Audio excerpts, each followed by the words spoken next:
Hi, everyone, and welcome to the Hacker Powered Security Report webinar, or as we're calling it, the Hacker Powered Security Report 2025, Securing the Age of AI Autonomy. And we've got a really great presentation for you today with some incredible guests, including James Kettle, the Director of Research at PortSwigger, Hey, it's Justin great to be here. Gardner, Jewel, Mehan, we're all here. We're all waiting on the line, and yeah, I hope you enjoy the presentation. So we're going to be discussing a bunch of things surrounding the Hacker-Powered Security Report, which has been released. You can download it and follow through if you'd like to. But before we start, we would like to encourage you to get your questions ready. So we'll be spending the second half of this webinar answering them. So feel free to jot them down, anything that comes to mind, and in the Q&A panel, we'll be discussing those. And we're going to work to get as many of those questions answered as we possibly can at the end of the discussion. The session's also being recorded and it will be emailed to you afterwards. So if you're in this webinar now, you're already set up to get the email afterwards. And yeah, so if you've got anything that you missed or whatever, you can always go back to it. So first of all, I'm gonna introduce all of the guests. Well, actually, maybe we'll go around and we'll introduce ourselves. So firstly, my name's Luke Stevens. Online, I go by Hakluke without the C, which is the joke of many people about how I can't spell. But I'm the founder and CEO of Haksec and Hacker Content. And Hacker Content's a company that creates content for cybersecurity organizations. So we do everything from social media management all the way up to assisting the creation of the Hacker Powered Security Report, which we did this year. And yeah, that's me. Mehan, would you like to go next? Sure. Hey guys, Mehan Kasinath, VP of Enterprise Security for IAC. And Jewel? Jewel, Director of Triage for HackerOne. And Justin? Justin Gardner, host of the Critical Thinking Bug Bounty podcast and Bug Bounty Hunter. And let me say, Luke, it is nice to not be hosting something for once. You know, like I feel like I'm always in the host seat, and now I just get to sit back and relax and answer some questions. So I'm looking forward to this, man. Oh, that's awesome. And Mr. Kettle? Hey, I'm James Kettle. I'm the Director of Research at PortSwigger, where I research novel attack techniques, give presentations, and feed that insight into Burp Suite. Amazing. Yeah, I feel to kind of go off what you've already said, Justin, I feel really honored to be here today and honored to have such an awesome panel of guests. And I'm really excited, actually. You know, we worked really hard over the last kind of 8 months or 8 or 9 months, maybe even now, to get this report ready. And it's been a huge effort coming from the HackerOne team and from our side as well. And just getting all of that raw data together and actually pulling meaning from it is a mammoth task, you know. And I'm just excited to hear what everyone thinks of it, because although it's been released and we've heard some feedback on the Vine, I haven't really had the opportunity to sit down and chat in depth about the finished report yet. So I'm really looking forward to that. So here's a few things we're going to be talking about, and a few things that kind of came up in the report. First of all, the Hacker-Powered Security Report is the industry's most comprehensive signal on where vulnerabilities are emerging and how attackers are shifting focus. So HackerOne obviously has this massive advantage of having the platform data, which is a really strong indication of what hackers are looking for in the wild and the kinds of things that are being submitted.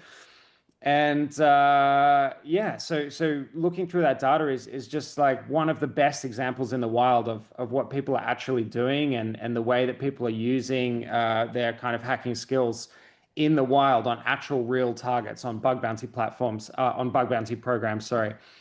So a few of the findings, the kind of key findings from the report this year.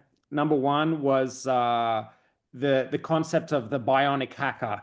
So we found that 70% of researchers are now using AI tools to supercharge their workflows. So the bionic hacker it's redefining what it means to be a security researcher.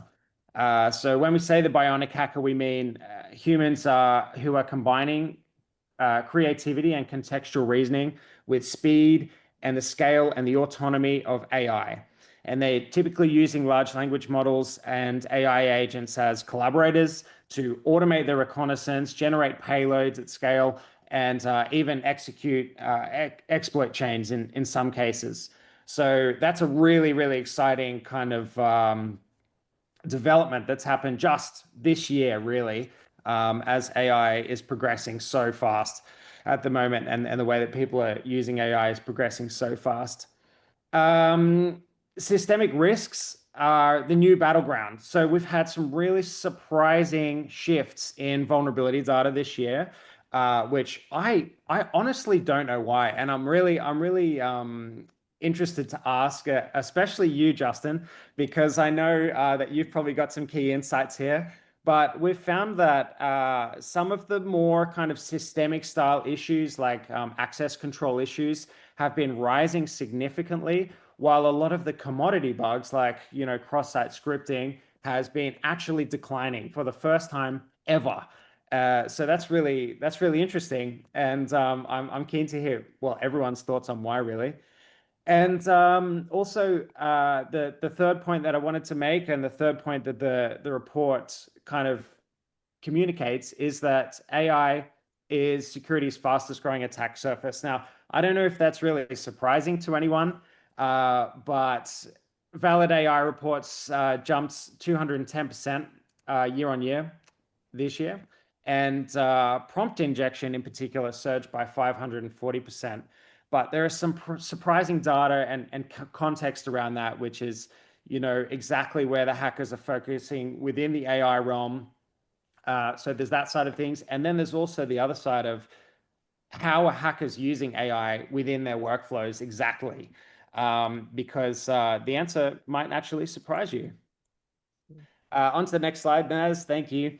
So the way that this conversation is going to go, first of all, we're going to be talking about the shifts, which is basically what changed in the vulnerability reports and the payouts this year. And then we're going to be moving on to the in practice section, which kind of runs through exactly how hackers and customers, I say customers, but security teams are adapting their tooling and the way that they do things.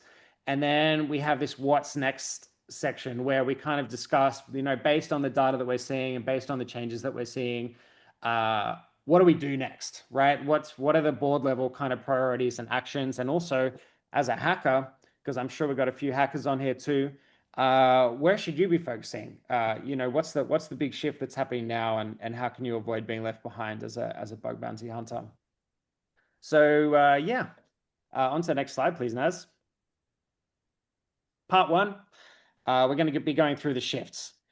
And so as I said, that's kind of like what's changed in the vulnerability reports and the payouts this year. So first of all, we've got this graph, right? And it shows year on year from 24 to 25, there's been a 210% increase in valid human submitted AI reports since 24.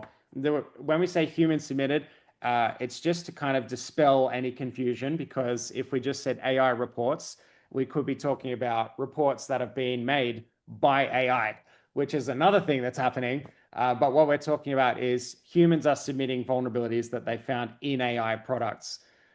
So, Jewel, first questions for you. As the person who runs Triage at HackerOne, do you think programs are ready for this kind of explosion in AI vulnerabilities, and how should we interpret the sharp rise?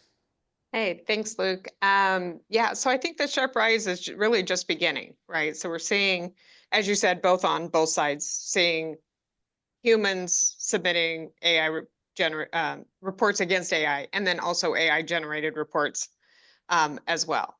As more companies are incorporating and creating their own agents, right, we're going to see into their workflows, they're going to open themselves up, right? So are their security teams looking at the unintended consequences of them implementing AI into their systems? And then the hackers are finding these unintended consequences, right? The security of it.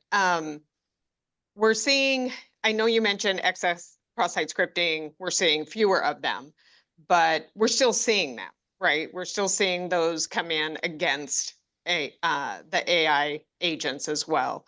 But we're also seeing the prompt injections. And I think it's going to be important for companies to narrow down what they're looking for and understand. So when you talk about prompt injections, what we see a lot of are the reports that come in, and maybe they can get a chatbot to reveal the attacker's PII, or maybe they can reveal, some other data that is unintentional, but maybe not as impactful. So customers need to understand what is most impactful for them. Because if that same agent can leak credentials, or other customers' PII, then it's more serious, right? And then if you start to look at the ways they're employing the agent inside their workflow, if the LLM ends up being connected to APIs, now we're looking at cause state changing actions, right? They can cause state changing actions, which get more serious. So at this point, we're starting on the rise. The rise is going to continue. So customers should be really looking to craft clear scope and policies, as well as incentivizing for those specific things that they want most from researchers like Justin. Yeah, absolutely. Well, I mean, I think the other two statistics are really important there too on the page. So you can see there's the 210% increase in the number of reports, but then the 339% increase in total rewards paid. So I think maybe that kind of signals a shift in the value of those bugs too, given that the total rewards paid is increasing at a much faster rate than the number of rewards being paid.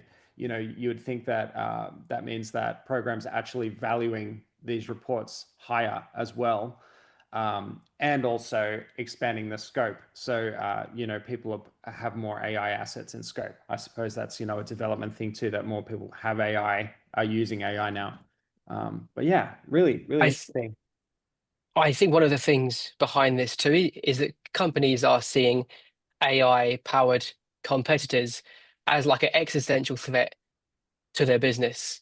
So they're in this situation where they're in some cases they're shipping AI features that they know are vulnerable because they're too scared to take the time to secure these things, because if they don't ship them, then they'll be the only person on the market that hasn't already shipped this. You can see this with things like Anthropic's recent web browser integration, where they've said, we know this is vulnerable. We know you can hack this. And I've done a post basically saying, well, you can hack this less than you could hack it before, but it's still vulnerable. But it's kind of taking these threat models that used to be really clearly defined and then just undermining them and making everything quite fuzzy in terms of like, what are we even happy to let attackers do? Like how much damage is too much damage? I think a key thing that we need to be doing in this area is getting a clear understanding of exactly where we are willing to compromise and building new threat models that capture that. Yeah, I think you totally hit the nail on the head there, James. I mean, there's a very with the integration of AI more, right? If you look at how much AI has been integrated into features and actual functionality, that has gone up, a massive amount. And I know, just as, somebody with their, hands dirty, hacking stuff, the amount of integration that we've seen of AI into actual business logic functionality has just skyrocketed in the past year, right? And I think that's where a lot of these actual vulnerabilities are coming from. Is that, okay, we're not just dealing with like a, bolted on chatbot, and sometimes we are, but in a lot of cases, they're actually getting to build out more mature functionality using the AI. And when that functionality is exposed, then we've got additional risk, right? We've got agents that can do things. We've got, chatbots that can actually query APIs, like Jewel was saying. So I think that is one of the big pieces that accounts for this massive increase in human-submitted AI reports. Yeah, I guess also like MCP servers have only been around for less than a year. And so Crazy. people, it's so easy now to kind of hook up a AI agent with sensitive data that people are doing it a lot more often. It used to be hard to do that properly due to the kind of non-deterministic nature of AI, but now with MCP servers, it's much easier. Yeah. Okay, Naz. Yeah, awesome. Okay, so this table is kind of what I lent into before, talking about the rise in more systemic bugs versus the commodity bugs like cross-site scripting, which have actually seen a decline. And there's a slide later on that we'll get to, but cross-site scripting bugs have been climbing steadily in the number of bugs that have been submitted over the last kind of 4 years, except this year. It's the first time it's declined. While improper access control and IDOR bugs, I mean, they're roughly probably the same thing. I think they've just been categorized differently on the platform if you look at the data here. But both of them are rising, roughly 20%, 19 to 23%. So Mehan, this one's for you. This year-over-year data shows a split. Systemic flaws are rising. Commodity bugs are falling. How should CISOs read this signal? Yeah, look, thank you. Look, some of my my answer might be repeating what Joel has said and Justin. So look, the data isn't really showing that we are getting safer, right? What the data is telling us is that the game is changing and it's changing really fast. So as we said again, classic bug like cross-site scripting, SQL injections are showing a downtrend mainly because automation and AI is catching them a lot sooner, right? So which is not a bad thing. It's a good hygiene. So the real risk now around is misconfiguration, access control, and logic flaws. So you're seeing more and more attacks on APIs, SaaS applications, flaws in your design. So for CISO, the message is simple. Automate what's easy. Focus your human resource on what's complex, so your design, your configuration, your testing, and continue to fund security visibility tools because the attackers are not disappearing. They are just getting smarter. So that's the message in short. Yeah, awesome. So the question for leaders, I guess, is how do we rebalance the focus and investments to match where the real attacker focus is today? And am I right in saying that your answer is basically automation, invest in automation because the bad guys already are. They're using they're using automation to attack. And then also you kind of need to be picky about where you deploy your human intelligence. Is that kind of what you're saying, Mehan? Yes, look, that is correct. Yep. Okay. Yeah, awesome. If I could tack one thought on there, Luke, I think that one of the other implications that AI has in this modern day is it has increased the time or decreased the time required for development. So we're just seeing an explosion in new applications and new features being added on, right? And one of the things that's interesting about this XSS trend, and I don't think I would have, bet that it would have gone this way, but I can see how it is that, years back, the modern stack for XSS became a little bit more resilient. Now we've got, built-in sanitizers and React and Angular and a lot of the modern single-page application frameworks. And because of that, I think the mass AI generated code has an advantage because they have, an understanding of built into the system, they have some sort of XSS remediation. Whereas something like improper access controls and IDORs, those are a little bit harder to sort of put into a framework because it requires business logic understanding, of whether this user should be able to access this object or not, or whether they have this role or not, right? That's not something you can fix as easily at a framework level. So I think we are seeing, the fact that frameworks integrating some XSS controls a couple years back before this whole AI boom is really helping us on the cross-site scripting front. Yep. You think it's just taken maybe a few years to come into effect as people start using modern frameworks more and everything? Yeah, I do. And the amount of code that they're generating now is insane, compared to before. So we're getting the benefit of that security architecture. And I think this is a really great example of what we can do if we invest more resources into security architecture as an industry, the programming industry. XSS is a great case. Now, it's not always applicable to every type of vulnerability class, but I think there are, other areas where this could apply. Yeah, I think probably some like a vulnerability class we could look at where this happened earlier is SQL injection, right?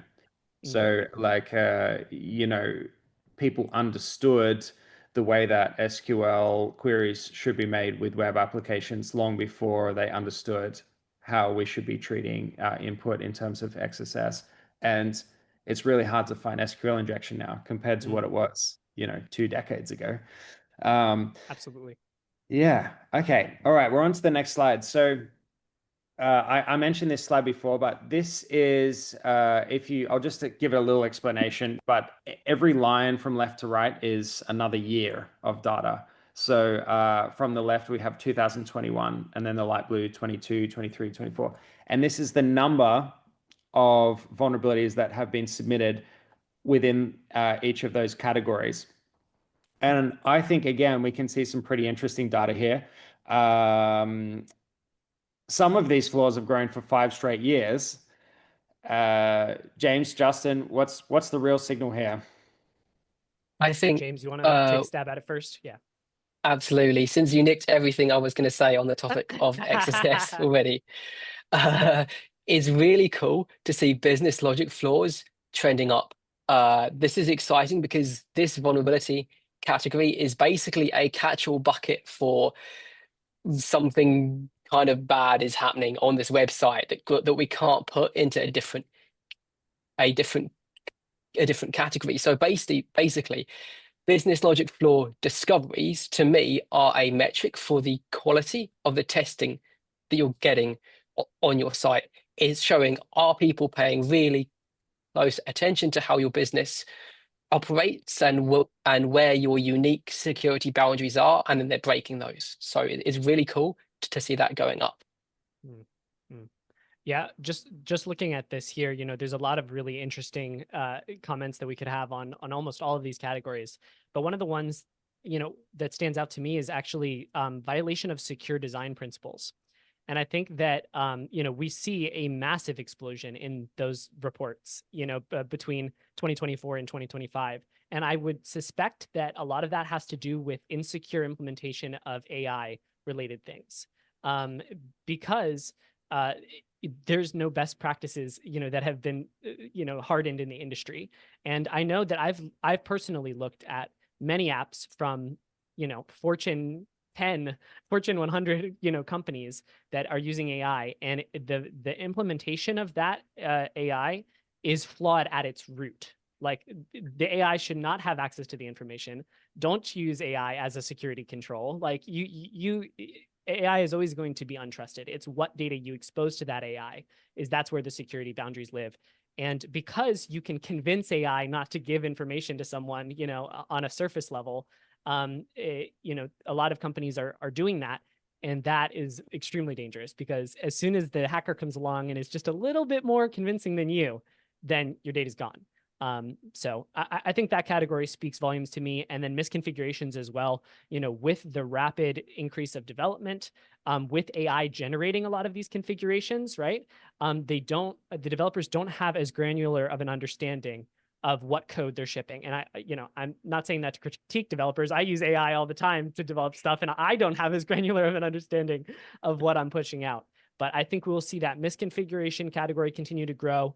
And then I think, if my prediction is correct, looking at violation of secure design principles, we'll see that category, level out, but the other categories will explode, because that violation of secure design principles is going to affect all of the other categories as well. Yeah, well, I wonder too with just the way that we're categorizing things now. As you said, like currently there's no real definitive way to categorize a lot of AI related vulnerabilities, but those kind of categorizations are coming to fruition with the OWASP, the LLM top 10 that came out, and everything. So maybe, as we start to track vulnerabilities based on those, it will get better. There's actually a slide later where we do that. So it'd be good to get your thoughts on that. Okay, so this section is the in practice section, and it's more about how are hackers actually adapting their workflows within AI, and also how are customers adapting, and how is just AI being used in general. So this is a really good one. Oh, here we go. Here's the slide I was about that I was just talking about. So maybe this graph takes a little bit of explaining, but every kind of section on that semicircle is a different type of bug, a different category of bug, and they're all AI bugs. So this is the LLM top 10, the OWASP top 10. And then the percentages that you see is the year-on-year change from 2024 to 2025 with the rolling 12 months. And the pink and blue sections are the amount of bugs that were submitted. The blue is 24 and the pink is 25. So there's a lot of information in this one graph. But I've got a question for Jewel and Mehan. Jewel, and I'm personally curious about this. What makes these AI-specific bug classes harder or different for triage and customers? I imagine like the non-deterministic nature of AI could make these types of bugs tricky to triage at times. And I'm just wondering because, at a platform level, you would be handling it probably a lot sooner than a lot of companies will be handling the same issues. And I'm sure that people could get some insight from that. Great. Yeah, so just as AI is learning, so are all of we, right? So we're over here trying to teach it, but we're also trying to learn from it as well. So any emerging technology, there's always that learning curve, right? We start from a place of, hey, this is neat. What does it do? And we start poking it with a stick. And then we start to learn things. Justin even noted, as much as he's using AI and involved in it, he doesn't know all the things either, right? So he's learning along the same curve line, and as other hackers are, as the companies and Triage is, HackerOne is. But I also think there's that notion AI is moving much faster than a lot of emerging technologies that preceded it, right? It is an exponential growth. It is exponential learning. And we have to keep pace, right? And that's a difficult thing for us to try and do. We constantly are seeing new things coming in on the bug bounty platform, on our platform regularly that we didn't see before. And how do we handle that, right?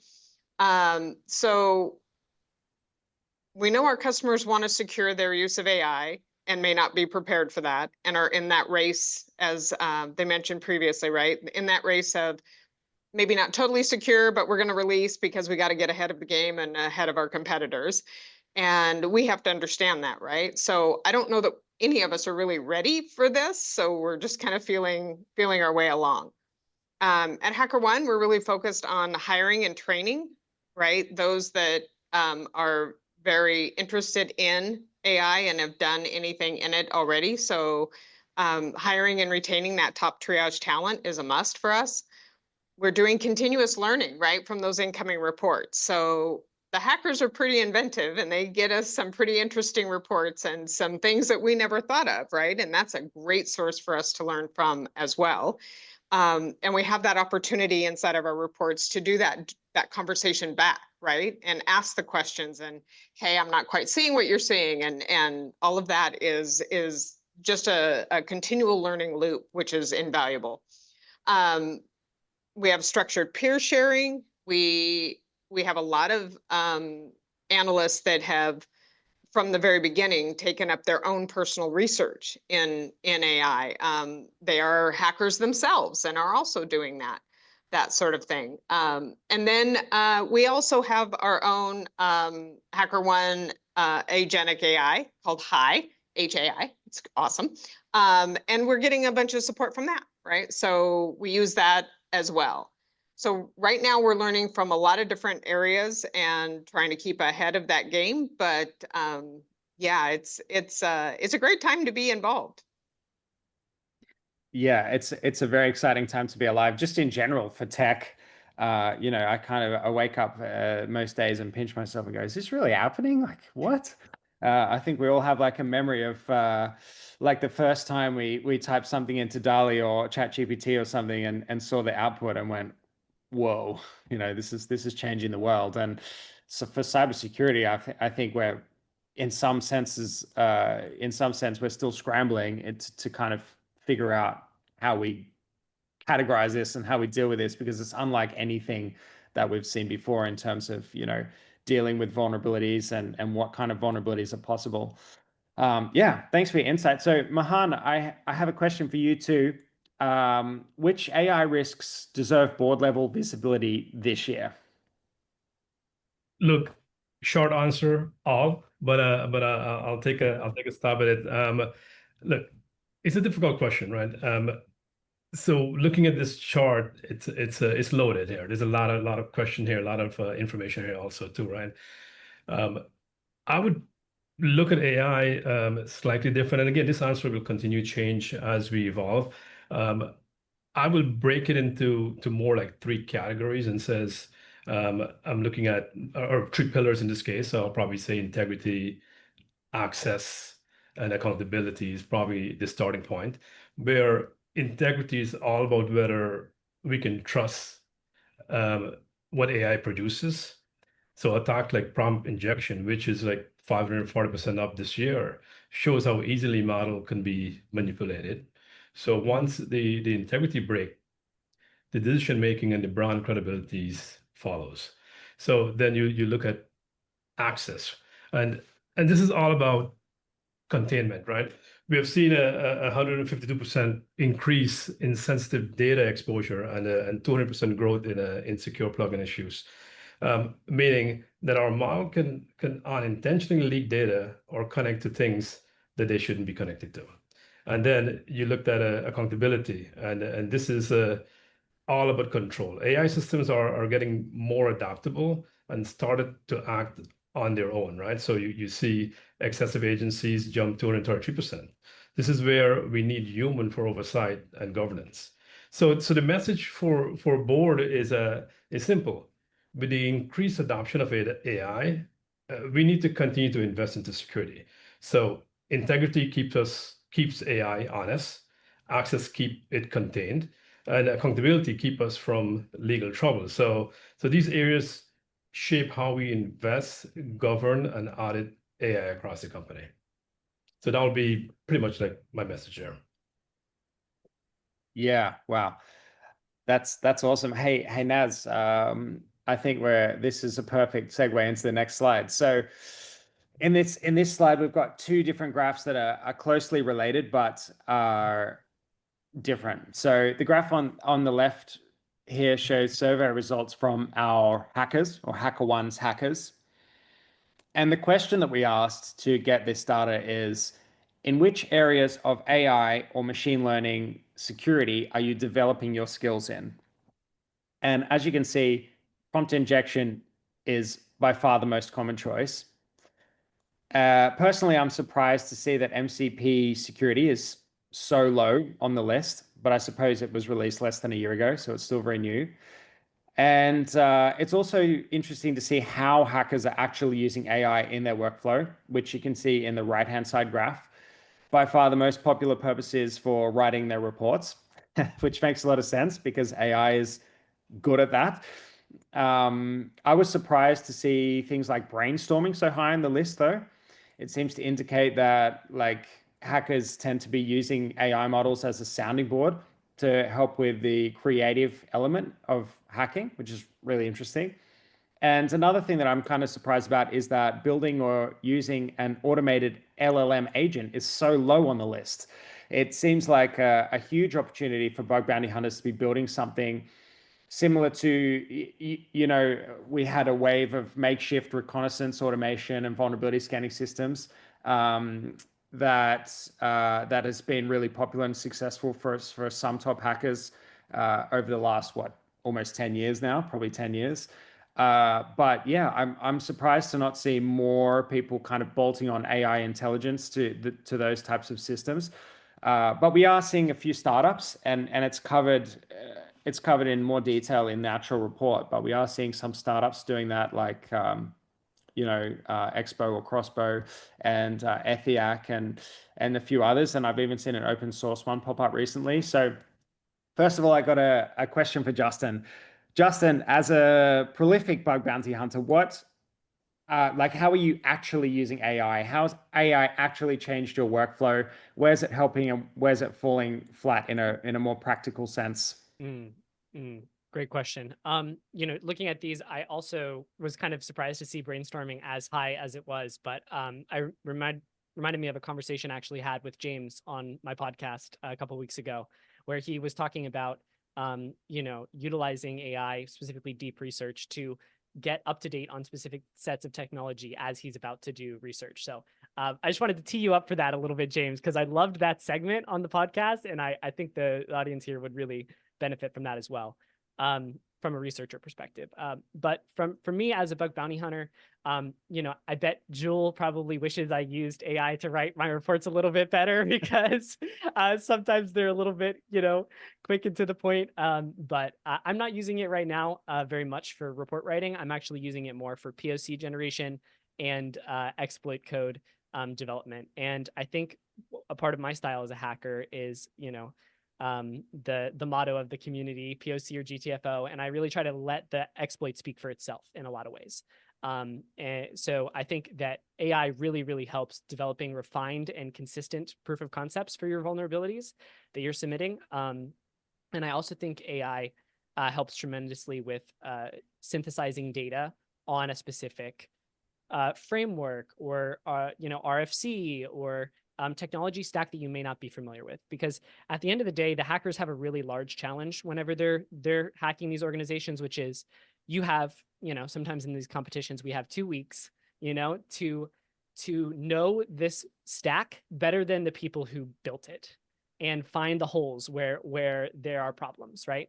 And for that to happen, you have to be able to ingest a vast amount of data and architectural knowledge and, very quickly. And I think AI does a tremendous job of helping me get pointed answers to technical questions, especially when provided, a spec or a PDF or a set of documentation as a part of the context window. So, in summary, that's mostly how I'm using it right now. I do think in the future, in the very near future, agentic LLM use will be very prevalent in our hacking tools. We've seen this with Kaito's Shift and with Burp AI. And I'm definitely working on building out my prompt set for having these little micro agent helpers perform a lot of the testing that I would do on a specific target. But for me, that hasn't fully taken grip yet. And I think that is within the next 3 months or so. Yeah, I actually I took a look at the graph on the right, and in the survey questions, I regret providing POC generation and writing or refining exploit code as 2 separate items, because I wonder what the results would have been if they were one item, POC generation or writing or refining exploit code. I wonder if it would have surpassed report writing in that graph, because it's interesting to hear you say that. Although I do think a lot of people are helping, maybe they write the report and they just kind of copy paste it into ChatGPT and have that kind of refine the language a little bit. But yeah, I guess there's the other side of the coin with that too, is that people are able to submit really convincing reports that are completely incorrect or hallucinated, and like that's a problem. That's a problem So- on I guess the triage side. Actually, I want to jump in real quick here, Luke. To I that was hoping point, you would. yes. A lot of the reports we see, it becomes fairly obvious when it is just AI written and AI generated, and it might have loopholes, or it seems convincing on the surface. And that's one of the areas the triagers are really focusing on too, is being able to figure out, is this a true POC? Is this a valid vulnerability, or was this AI generated? And once they start pushing back and asking those questions back to the researchers, we get to the root of the vulnerability much sooner. So Yeah. it's more recognizable at this point than not. But I think that also speaks to why we're always going to need that human in the loop, which is HackerOne's perspective, is that AI can get us so far, and AI validation can get us so far, but from our side of things, but that human in the loop is always going to be the one that has to sit there and sort of go, is this real? Yeah. And I guess that's a testament to the skill of the triages as well. Yeah. Really interesting. And it also lends itself to the Bionic Hacker narrative throughout the report, where, we're not just unleashing AI yet as a human would be unleashed on a bug bounty program. It's more of like a human assistance thing. Okay, next slide. So this graph's pretty self-explanatory, and it shows the most commonly used tools, which we pulled from survey data of our hackers. Burp AI is clearly leading the charge, followed by a cursor and Burp GPT. I think one of the biggest takeaways from this is that, like I was just saying, that hackers are using tools that augment them, but not tools that replace them. So I got a question for James. Seems appropriate given the Burp AI being at the top of the list there. So James, how do you see tools like Burp AI shaping the way both enterprises and hackers approach testing? So in a range of ways, to be honest, I expected hackers to pick this up way before enterprises, but we've actually seen uptake across a broad range of different roles and sectors. With Burp AI, we set out to build it with really tight integration into hackers' normal workflows to try to maximize that human AI kind of power amplify effect that you get when you combine the two. From a more granular level, we're seeing people use it in completely different ways, which is really cool. So some hackers use their expertise to like line an AI agent up within Burp and just shoot it straight down a promising rabbit hole with a really high level of accuracy in the initial guidance, whereas other people just kind of fire them off in different directions and then review the ideas and the concepts that the AI is trying to exploit the issue on the target. So it's like brainstorming with ChatGPT, but taking it one step further because it's actually interrogating the website. And this is really quite promising. I think it's only possible because we're able to build on the platform that humans are using already for manual testing. That's why we can get this integration and provide a hack it in the loop solution, which is something that we're fully committed to as the way forwards. I would say I think there's a bit of a PR battle on the way because there's a flood of new startups, not to name any, that don't have their own manual testing platforms. And what that means is they're forced to build fully automated systems. And then some of them are going to sell you a scan and they're going to tell you this is a pen test because it's got some AI features within it. And those scans are super cool, but I think that's just something to watch out for and be aware of, because I'll be very surprised if that ever manages to surpass the power of hack it in the loop. I think Justin might have some thoughts on this too. Dude, I'm like sitting over here like, preach, man. Yeah, no, that was excellent. Yeah, I think you hit the nail right on the head. And I think that integrating the AI directly into our tools that we currently have, it increases hacker efficiency, it amplifies creativity, right? The hacker is such such an interesting job, man. I just love it because you get to flex these creative muscles, right, in this problem solving, while also being very technical. And I think using AI to amplify that is essential. And those scans, as good as they get, they are not going to get that same level of touch. I mean, we've seen this in the past with normal scanners. There are very good scanners out there, but it's not going to get you anywhere close to the kind of bugs that a human will get you. And I think we'll continue to see that.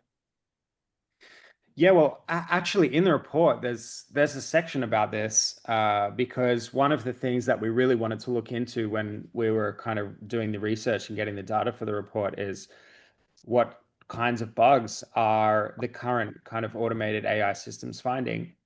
And what we found was that the bugs that are currently being submitted, and it's important to note that this is for the previous year, and things are moving so fast at the moment in this field that it's really hard to predict what's going to happen in the next 12 months. And that will probably be the focus of the next Hacker Powered Security report, I imagine.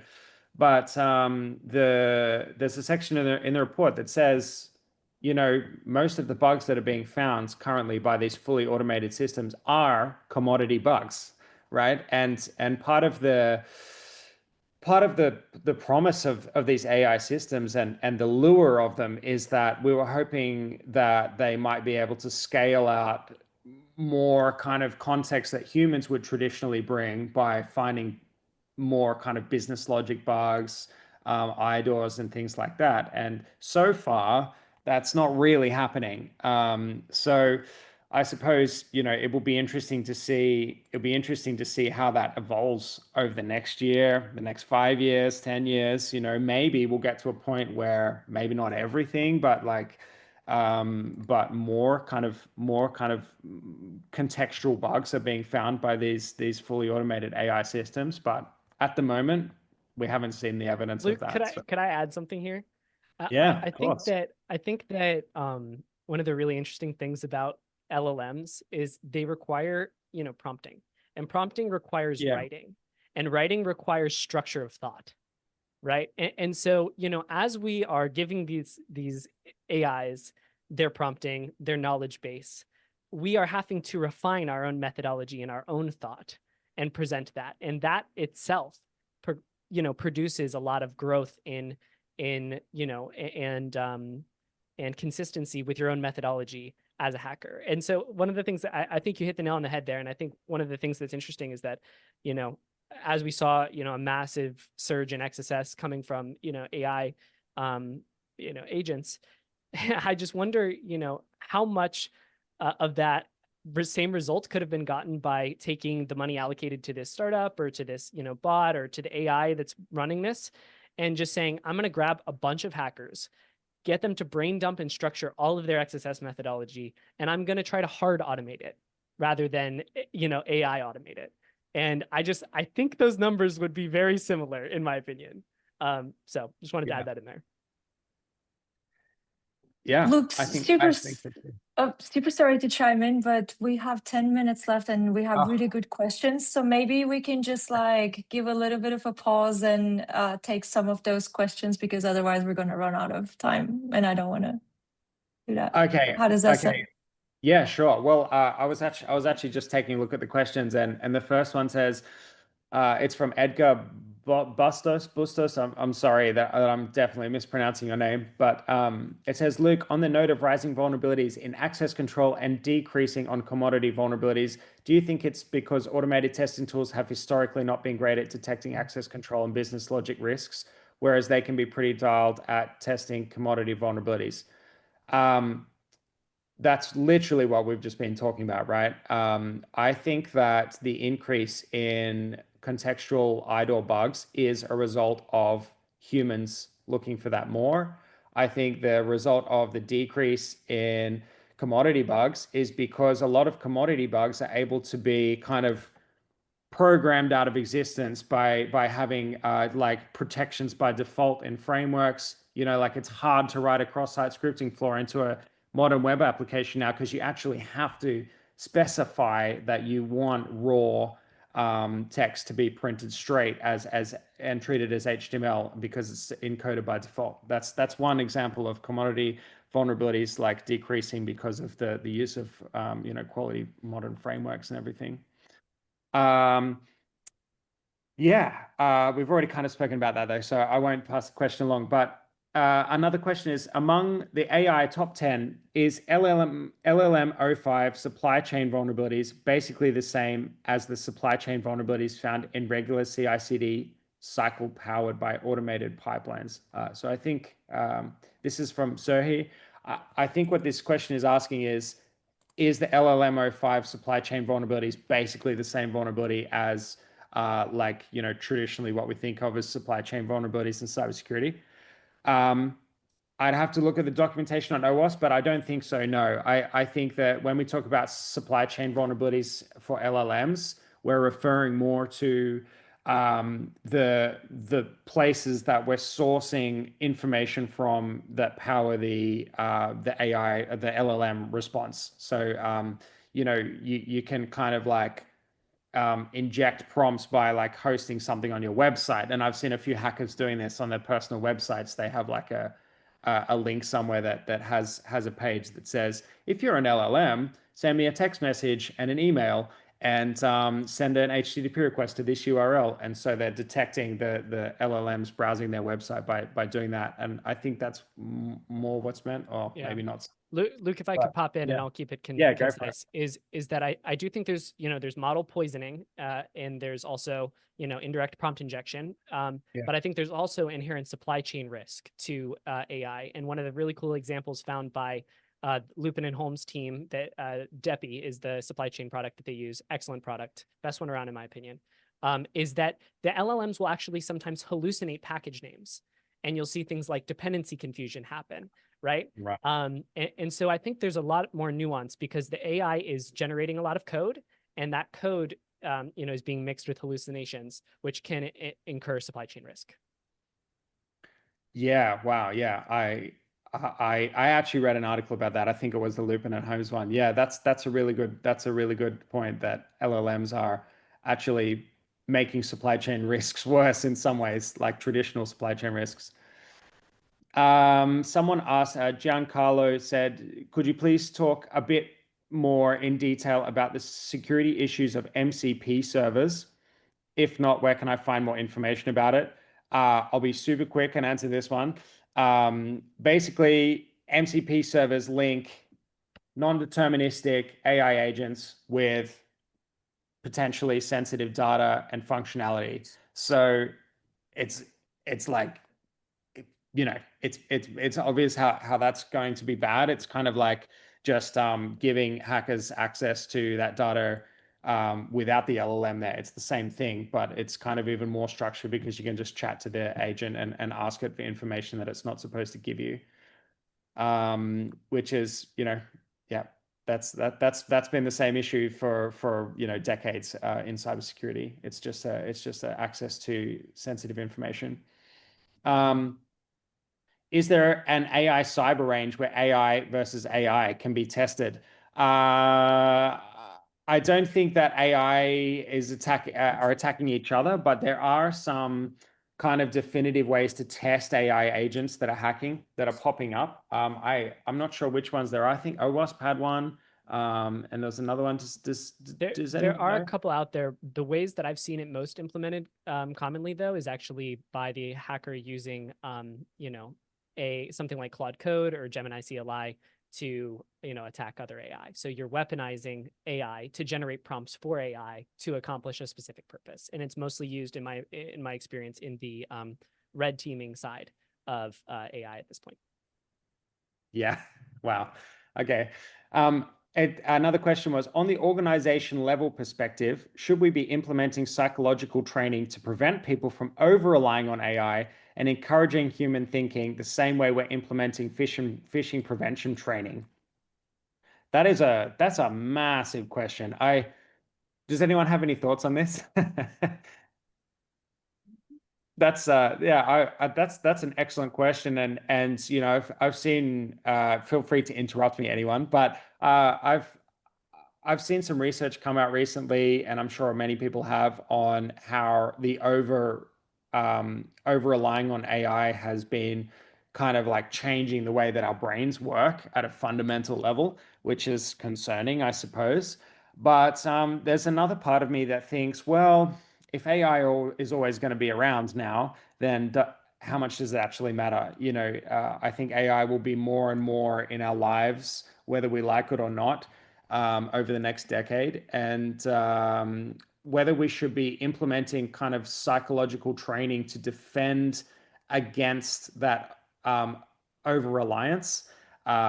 Maybe. I think probably there will be some startups kind of that are configured that way to, you know, supply training that will keep your brain active in the same way that you see a lot of people doing crosswords to prevent dementia and things like that. You know, I think there'll be kind of similar things to that coming in, but really at the moment it's very speculative and it's early days, and who knows. I think that would be an interesting startup idea to think about, you know, in the same way that we do phishing prevention training now.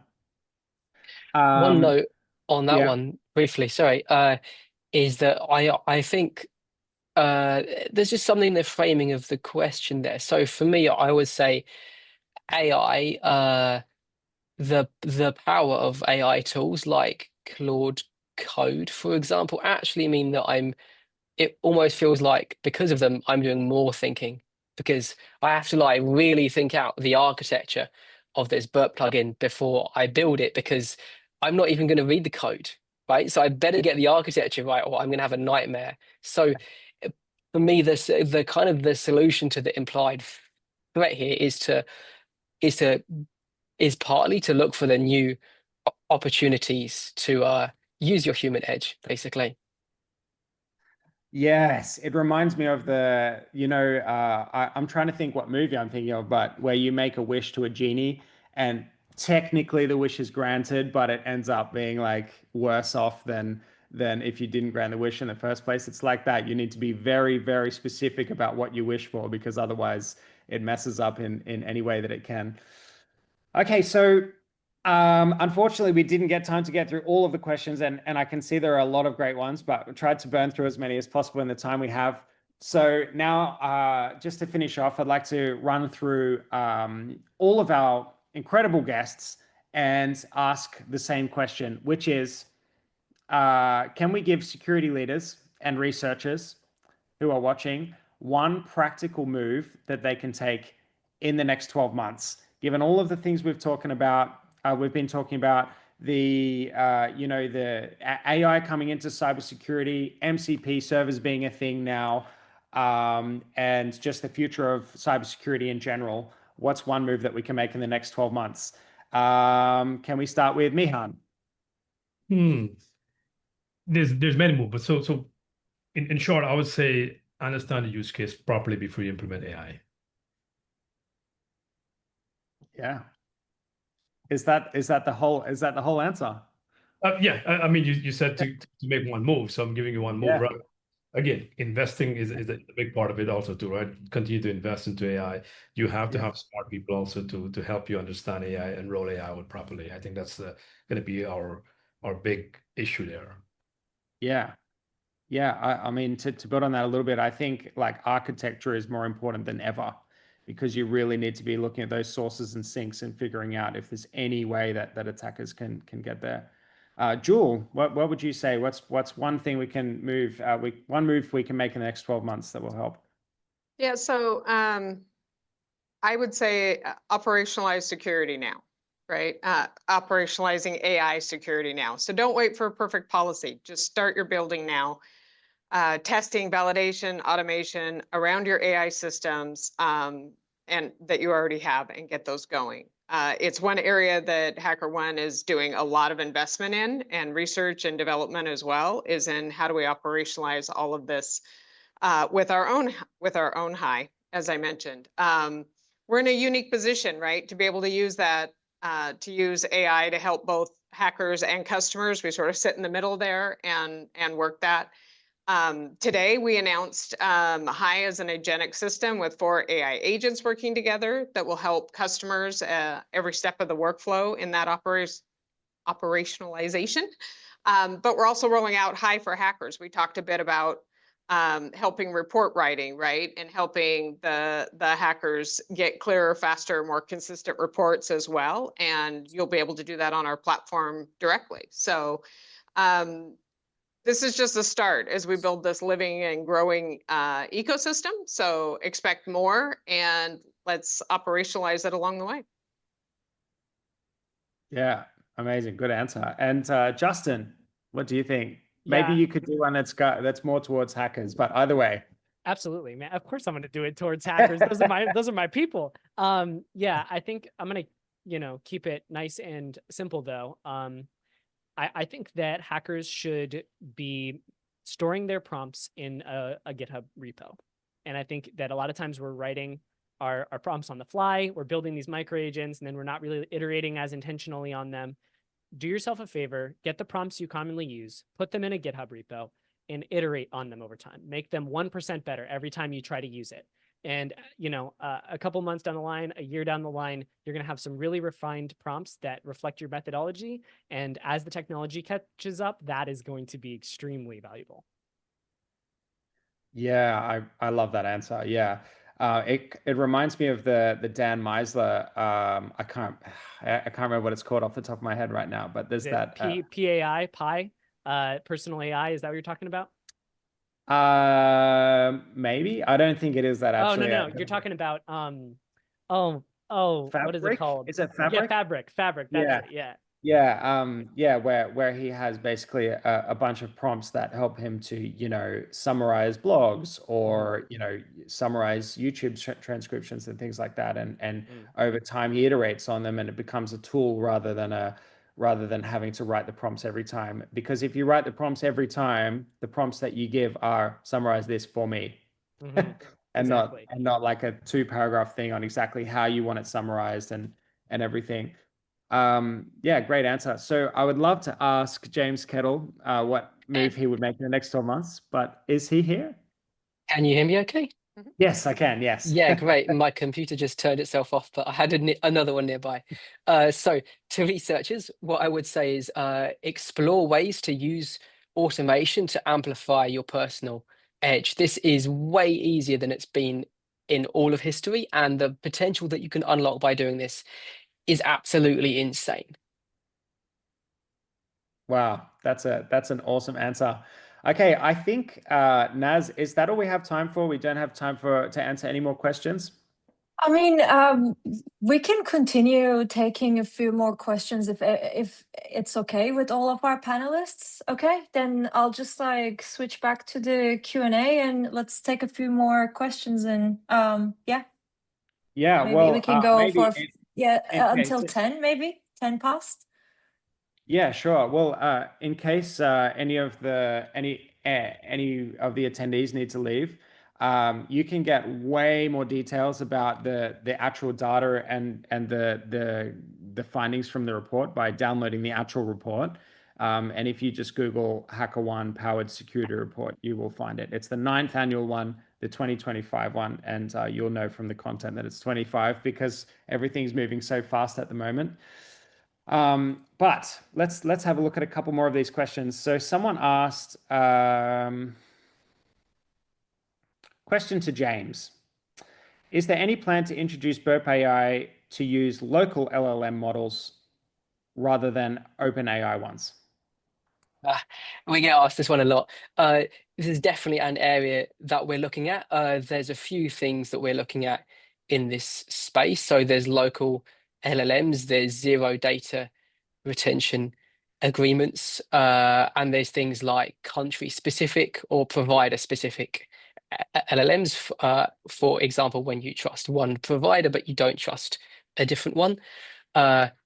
This is something we're working on. We didn't put it in the initial release because, like everyone, we wanted to ship something valuable as fast as possible, but we know that this is a blocker for some companies, and we're working on it.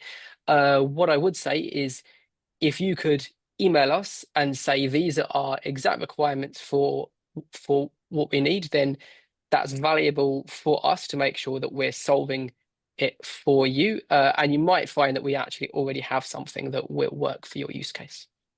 Thanks. Yeah, awesome. Okay. Another question that I had was, well, there's two questions. It's from Ihor. I'm sorry again for the pronunciation. What tools are you using to build security agents? I'm guessing that's on the attacker side rather than the defensive side when we talk about security agents. And then the second one is, what is your approach to using LLMs for pen testing? Are you using self-deployment, like local models, or I'm just kind of summarizing the question, or are you using, server like OpenAI server models and Claude? And how does that kind of fit in with NDAs and things like that? Look, this is a tough question, and it's very context specific. What are you using to build security agents? Like the ones that I've seen being built are being built using modern frameworks. They're coding, they're using tools that link together different models, different agents, sorry, like N8N kind of tools where you link things together, and a lot of MCP servers, a lot of agents talking to each other. It's very context specific, and it depends on what you're used to. And regarding the second question there, what's your approach to using LLMs for pen testing? I guess we kind of covered that in the thing. It's not about what I use, it's about what the data says in the report, which is that LLMs are being used in tools like Burp AI and Cursor to write code. They're being used to generate payloads. They're being used to test whether something is vulnerable and in a more intelligent way without as much human intervention, like with Burp AI. Really interesting. Okay, I'm going to move on to another one. Should we expect SAST vendors, so static analysis code scanning vendors, to implement AI into their commercial code scanners? Does someone want to take this one? I definitely think they will if they haven't already. Okay. It's an absolute no-brainer. Yeah. Yeah, I I think agree. I think that this is really relevant to the last question as well. I think that Cursor can be used, as a security agent, right? You give it the prompts, you say, hey, look through this source code and identify for me paths, to hit a certain sync, or enumerate all of the sources so that I know that I'm looking at this app comprehensively. And I think there's lots of other, solutions out there as well that are present for building security agents, but certainly they do excel in massive amounts of text, right? So a code base is a great example of a place where you might find that.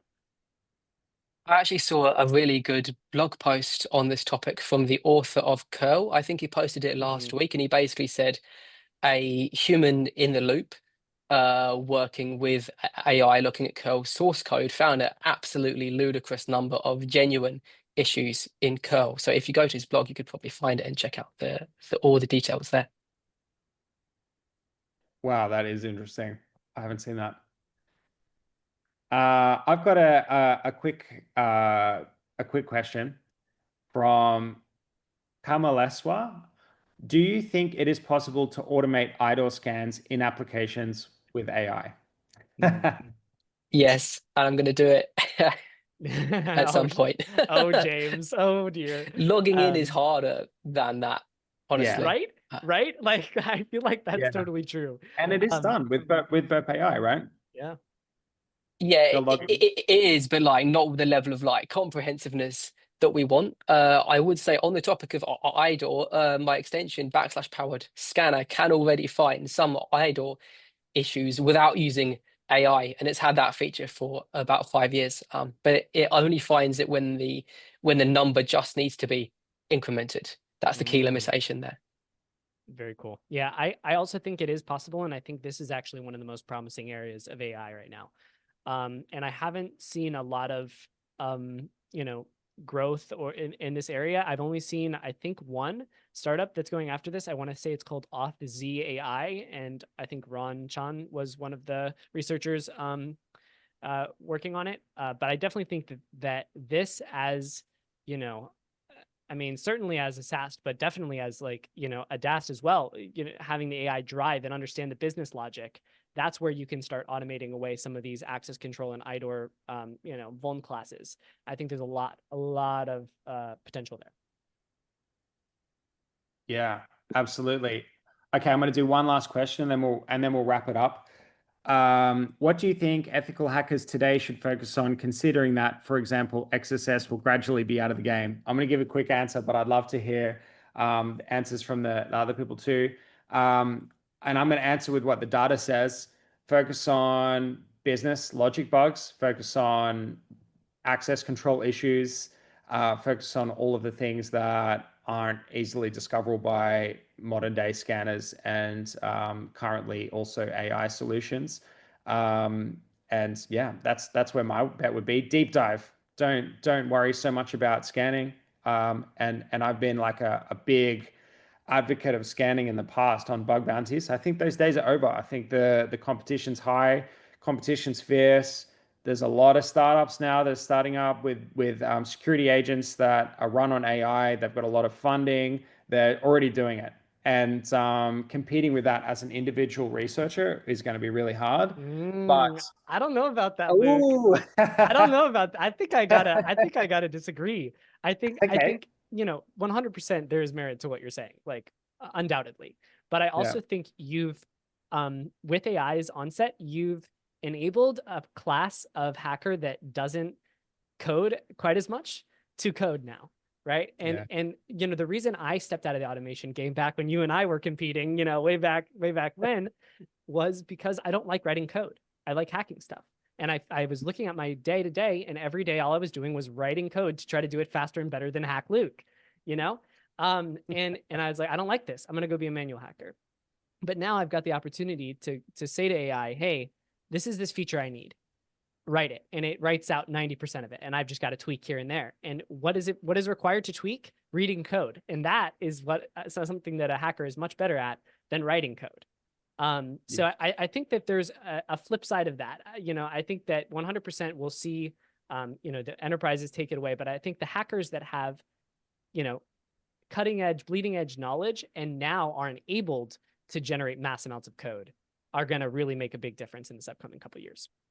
Yeah, I mean, you just made me think too, that's what happened in the automation space, right? Like there was already plenty of automation out there with things like Nessus and everything. And yet individual hackers were able to build their own automation vulnerability scanners and reconnaissance that well outpaced the commercial tools. So maybe that will happen with AI. Yeah, at the end of the day, what I would say is basically go deep on one topic, build that expertise, and use automation to amplify it. If you compare with the startups you're competing with, right, they're trying to sell their tool as a full pen test. So that means they've got to make their tool do like every single bug class, right? Like how deep are they realistically gonna go? You can go deeper than them and outperform them on depth and still use automation to take that to real scale. Yeah, that's great. I noticed your face pop up, Naz. Are you wrapping up? Yeah, I mean, we can go forever because we still have so many people live. So I really don't want to keep the panel, but we just have such amazing attendance and such an engaging audience. So maybe we can do one more question and then wrap it up and say goodbye. But thanks everyone for staying 15 minutes longer. Yeah, thanks, Naz. Okay. Is there anything else that you'd like to say? I know that we haven't heard from Jewel or Mehan for a while. Maybe you could give us some closing remarks. Yes, I think Mehan had to leave okay. to a meeting, but yeah, let's just do maybe like a quick closing and yeah, let's do that. Okay, Jewel. awesome. Hey, thanks. Just in closing, I want to say I learned as much here as everybody else did, and I'm going to take all of what you said back and make triagers even better. Oh, that's awesome. Thanks, Jewel. And I want to give a shout out to Naz, who briefly showed her face there. Naz has been absolutely the center of the whole hacker powered security report and organizing this webinar and everything. You know, she's just been incredible over the last almost a year. I think it's probably 9 months now. And also to Jessica Williams, who was pivotal in preparing the report. Although she's not here today, she did so much work analyzing all of the raw data and writing out everything and making the whole narrative and the story make sense. All of the people at HackerOne, all of the hackers who responded to the survey, all of the customers and the CISOs that we interviewed.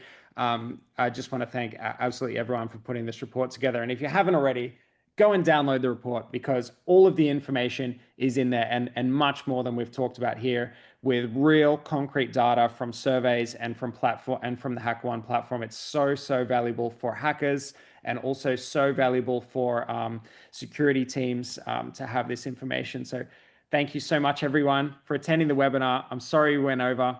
It's an exciting topic. And even though it is 3:17 a.m. for me, I could sit here and talk about it for another 2 hours. So yeah, but let's hear like one closing line from Justin and James as well, now that we're over and we still have so many people. No, just absolutely massive respect to the whole panel here. Thank you guys for setting all this up. And, you know, the hacker powered security report is something I read and get a lot of, you know, value out of as a hacker each year. I don't want to hijack anything at the end, but my stop that I have here in a couple minutes is actually to run an AMA in the Critical Thinking Discord.